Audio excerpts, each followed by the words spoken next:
What's up, Go? And what's up, freaks? Man, do we got a lot to do. Sure got a lot to learn. I'm looking forward to it, but we also have a lot of parts to wait on.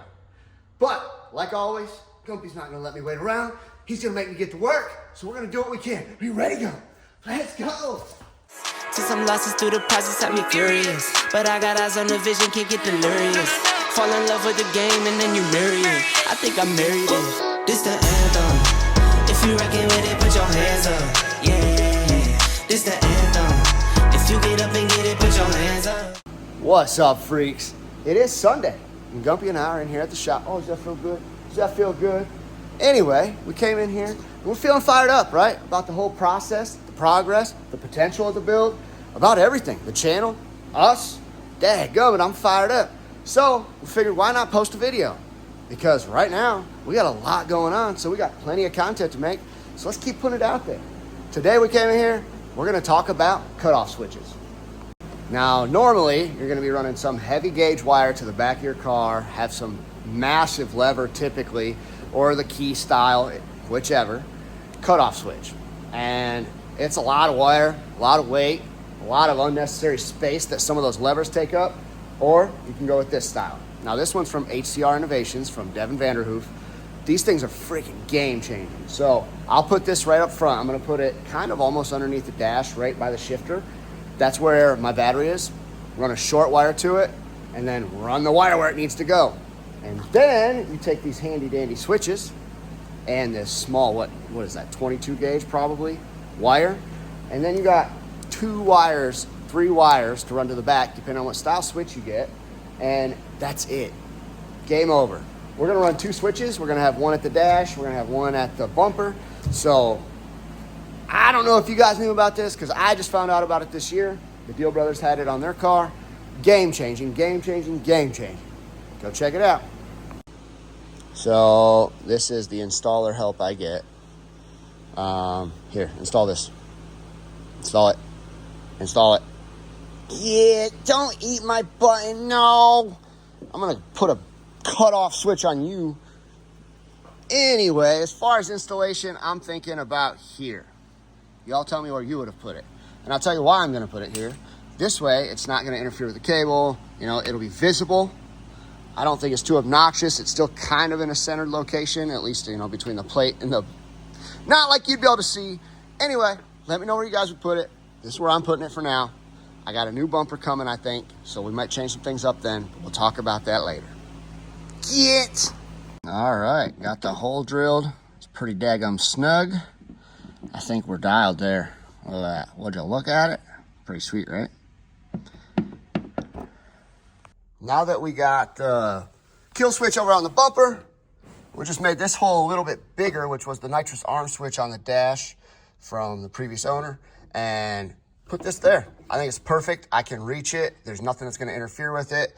I love this location. Now, if I can find something cool to do with this and then I can have like a whole clean, fresh start over here, that would be amazing. That's kind of been my goal since the start, honestly. But I do love this location. It's gonna be easily accessible. Boom. Yeah.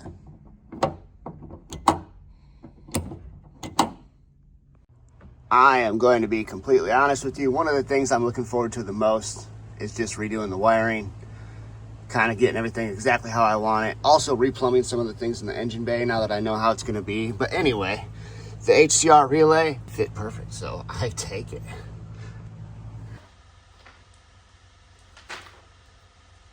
Gumpy. So if I take the wire from the thing and I put it on the other thing, where you going? Where you going? So Gumpy don't want to help me. Hey, Harley, I'm entering the room. Yeah. Don't want to scare you. I don't want to scare you.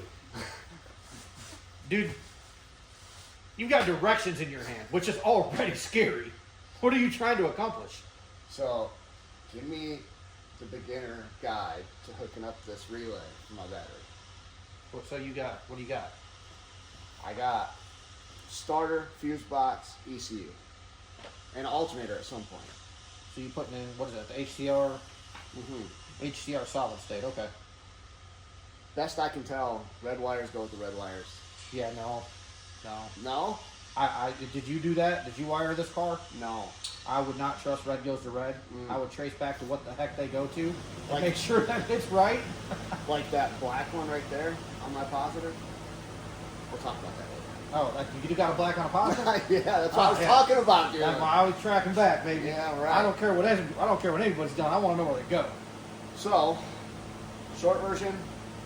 Well, so if you're just putting in the solid state, so essentially, what you do is you'll come off your battery down into your solid state, out of your solid state to like your fuse panel, Uh-huh. or whatever you got going on there for your ignition, fuse panel, stuff like that to feed your car components with power. ECU, direct to battery, power, and ground. Why? So, a battery is an absorber. Mm-hmm. It's basically like a big capacitor absorber. So it's any noise that's being put out by any components on the cars, you know, any solenoids clicking because they're coils, you know, can emit noise.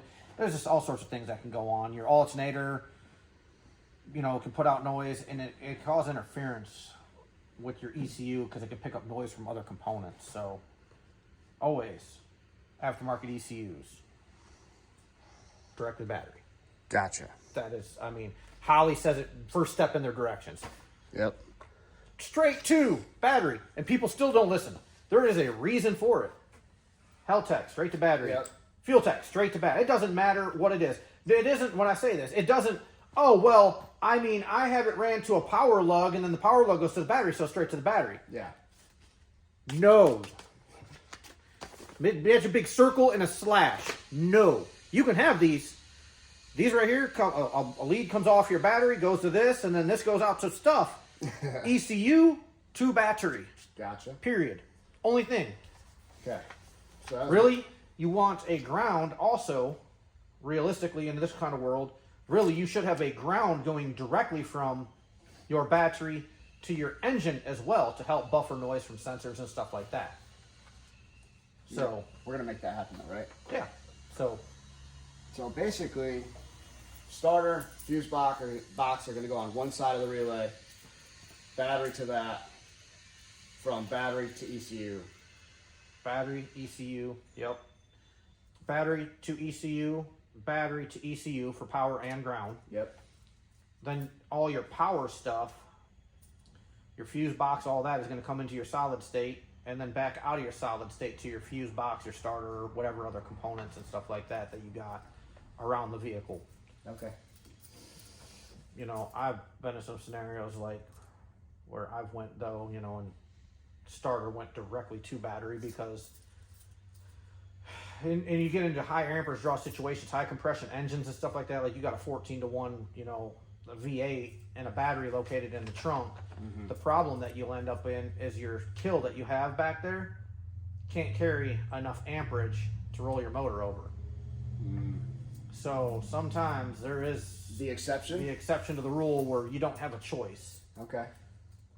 So So it's not overly complicated. In all seriousness, I appreciate that you're here, brother, because some of the stuff that's obvious is not obvious to everybody. There are people out there like me, I promise, who don't know what they're doing and they just want to try real hard. And I'm trying to help prevent them from making the mistakes I've made. So, well, don't stop. Just remember, bro, I know where you work. yeah, I know where you sleep. With me. Hey, thanks, Dave. Oh my Thanks, goodness. Dave. Stop! Thanks, Dave. Right? One thing I haven't really discussed that we will talk about is I like an interior in a car. It don't have to be like a full interior, but I like it to look like a car. Just a shell to me, kind of a weird thing. So I've obviously put door panels on. The windows are functional. The one thing I'm working on right now is center console. A lot of the tabs and stuff go on brackets that are no longer there, so I kind of just have them screwed in. And I got everything to fit with the dash. I'll show you guys that at a later date. I did put OEM carpet in. That was a pain in the butt because of how tight the cage is back here. I had to take a screwdriver and a hammer and literally chisel the daggone carpet in. And then yes, we are putting in a passenger seat because drag and drive, I'm gonna need a passenger princess. Well, actually, hopefully not a passenger princess. Someone who is fully capable that will fix my car when it breaks. Right. So when I was initially in a rush to get the car together, to get it to the racetrack, I knew I wanted dump tubes so that my wastegate wasn't blowing on anything. I essentially cut like a 180 piece in half. Well, I had it blow in the wrong direction. I didn't know there was a right or wrong direction, but it blew right on my AN line for my radiator hose. It also actually blew on some wires. Good job. Anyway, we have since flipped that around. We're gonna probably make some new ones. So I just made a new radiator hose for the bottom radiator hose that goes from the pump to the second radiator now. And what's really cool is I think I got enough hose on the old hose to try to have unkinked upper hose, because brother, that thing is janky. What I really need is some type of a shallow, I don't know even how shallow that need to be. I don't even know what they make. 15 degree, 20 degree, 30 degree, 45 is too much. But instead, I'm gonna try to fumble fuck my way through this one more time and see if we can get away with something. But I had it all worked out, and when I got it back, it didn't work out anymore. So we'll see what we can do. All right, so all in all, this is how I feel like I had the first hose working out the first time. I feel like I almost kind of want to like mark on top and on top. That way I know that's the goal, to try to get those on top every time, because I had it so that other hose, it was just like, you manipulated it just right and it did this. No kinks, looks pretty smooth. Again, I still think if you could angle, but like, I don't know. I think that could, I don't know that they would even have what I would want, but I feel like that's perfect. If it could just stay like that. Getting it on there is not ideal, you know, because the 16N is just a pain in the dick anyway. But I like it, man. I think that turned out daggone nice. Plus, before I actually mounted the thing, I was able to make a funny post, and I'll post a screenshot right here real quick. So, here's where the old Mac valve mounted. It had its advantages and disadvantages, but the new boost solenoid will mount there with a little bit of a change, and I think it will actually make the Haltech sponsors happy. So the conundrum I face is the inlet and outlet, plus having room for this, right? That's gonna interfere with the hood. That's gonna, it's all gonna do things, right? This way, it'll interfere with the bar.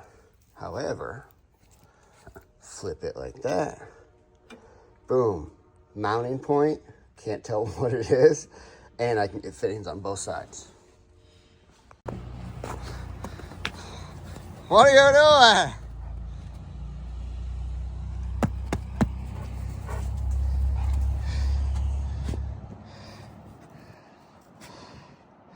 All right, one thing that's been bugging me, I'm gonna hop over here real quick and fix this, is this. I don't like the clearance there, so I'm gonna put this Johnny and then put a straight fitting on the end of that, and that should square that away. Oh, damn, I heard you and I knew you'd be creeping. I didn't know you'd be creeping right there. So on a scale of 1 to, you know, it'll work. Like, it'll work. This is my chintzy way to not add more holes to my firewall, which again is all ironic since I now have the capability and potential to fill those holes and add new holes, and I'm not really used to having that as an option. But anyway, this to this to there to the CO2 bottle. Nice. So this definitely made a huge difference. This clearance is crazy. I didn't like that rubbing up on that. It's not super sharp or anything, but I just feel better having that like that. Also, again, I'm gonna try to tie a lot of this stuff together at a later date. Don't lose nitrous jet. Yeah, I don't know why, that seems to be the one thing I'm always like, I know it's in the spot. And if I tear my car apart, I put everything in a box, put all the bolts in one box. And I always put that in that box. Somehow, I always forget it. Hopefully I don't forget it up there, but we'll see. I do have a to-do list. Let's go ahead and talk about it. I'm adding a second radiator fan. It's already added, just got to wire it in. Trans cooler fan has been there, not finished wired in. Coolant pressure sensor. Ever since that head gasket potential problem that I may or may not have caused, but I didn't cause, thank the Lord, we're just gonna put a coolant pressure sensor there and wire that in. That way we'll be having some data next time something like that happens. The CO2 boost solenoid, so it's essentially the boost controller. That's this Johnny. And the CO2 bottle valve. That's an electronic valve to go on there. So it opens and closes off of ignition power, so you can't forget to open it. That's gonna be awesome. Battery kill switch, we've been in the process of doing that. Potentially getting rid of some of the wiring and upgrading to a PDM16 and an additional keypad. This, I think it's what? It goes from 8 to 16 maybe, keypad options. But that way I can have the blinkers and everything operating off one keypad. Right now, there's a flasher wired in there, old school style, and it operates off of a two-way toggle switch. So I'd like to change that. Firewall bulkhead, that's for sure getting added. That's gonna be the last thing that we do. Once everything is functional, and actually very shortly, I'm gonna start undoing all of this so that I can make sure what wires can come back out and where they go and stuff like that. I'll have more control over that. It's gonna be a pain in the butt, but I'm gonna love it. I gotta mount the bottle. That's not a hard thing, it's just a bracket, but we didn't have the right size bracket, so I couldn't make that work. Run the feed line for the CO2, install the electronic valve. I'm assuming I was talking about the actual valve that goes on the bottle because it says mount control solenoid, which I already showed you guys that. But yes, I do have that ran to a bulkhead down there. Ka-chow. And then in here, I have that bulkhead ran. I don't like that, man. I want a 90 off of that so that the hose can tuck on the firewall. We'll see what we can figure out on that. And then it just runs up the roll cage and I have this excess there. Once we get the 1 3/4 roll cage bracket mount, put the bottle there, that'll be all set. The open and closed electronic valve should be here today. Make radiator mounting brackets. Add at least 2 more quick release to the dash. The dash is super unstable. I at least want 2 here. So like 1 down on the bottom like it is, 1 up here. And if that don't stop it, I will add something up here, but it's gonna be hard to access. So we'll figure that out as that comes, but it's something that needs to be taken care of. Mount the passenger seat. Yes. Transmission overflow. So this dipstick right here does allow for some of the transmission fluid vapors to come out. I'm thinking about buying the smallest, cheapest, no-name can I can and putting it down here. We'll see what I figure out there. Drag and drive, gas tank situation, meaning I gotta add potentially a removable 10-gallon tank, figure out trailer mount. That I have no plan of yet. New front bumper, I want 2G detailing. Originally I wasn't gonna lose that bumper, but I don't wanna cut it up. I love it for drag racing, but I am a 2G detailing fan, and we need all the ventilation we can get to keep this thing cool during the drag and drive. Cage certification, the new seat belts, kind of self-explanatory. Still think that's a money grab, but we'll talk about that later. So boom, that's all the progress for today's video. A lot of bouncing around, I know, a lot of finding this and that and making this work and that not work. Anyway, I just want to take you along for the journey. I'm feeling fired up about content. How y'all doing? How's your projects doing? Y'all out there working on them? Because Gumpy said if you're not, they're daggum not getting done. So anyway, get your butt out there and work on them. And as always, I encourage you to be just like Gumpy is with his ball. And get out there. Get outside your comfort zones. Feed dreams and start fears, y'all. Just so everybody knows I made a basket.